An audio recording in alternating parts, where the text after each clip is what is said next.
আসসালামু আলাইকুম ওরহমতুল্লাহি বারাকাতু। মহান আল্লাহ সুবহানাহু ওয়া তাআলার কয়েক দল নেককার বান্দা হল বিনা হিসাবে জান্নাত যাইবা। সুবহানাল্লাহ। সব দলের কথা কোয়া তো সম্ভব নয়, কারণ ভিডিও বেশি লম্বা হয়ে যাব। দুই দল আমি আপনাদের লগে শেয়ার করবো। এক দল ওইলা যারা আপনার আল্লাহ সুবহানাহু ওয়া তাআলার রাস্তায় আল্লাহর রাস্তায় শহীদ হয়ে যাবা, তারা বিনা হিসাবে জান্নাত যাইবা। আরও দল ওইলা আপনার যারা সবর করতে পারবা, যারা ধৈর্য ধরতে পারবা, ইনশাআল্লাহ আল্লাহ সুবহানাহু ওয়া তাআলা তারা বিনা হিসাবে জান্নাত দিবা। সুবহানাল্লাহ। কিয়ামতের দিন আল্লাহ সুবহানাহু ওয়া তাআলার পক্ষ থেকে জান্নাত অথবা জাহান্নাম এখনও কোনো ঘোষণা আইছে না, কিন্তু আল্লাহ সুবহানাহু ওয়া তাআলার নেককার বান্দা হল জান্নাতের দিকে রওনা দিবা। ফেরেশতা হলে মধ্যখানো আইয়া বাধা দিবা এবং কইবা আপনারা এখানে জান্নাতের দিকে যাইরা।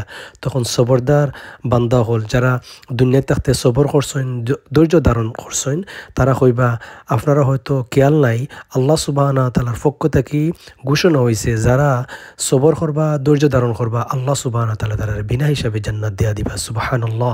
আল্লাহ সুবহানাহু ওয়া তাআলা আমরা নেক আমল করার তৌফিক দান করুক। আমিন ইয়া রাব্বাল আলামিন। আসসালামু আলাইকুম ওয়া রাহমাতুল্লাহ।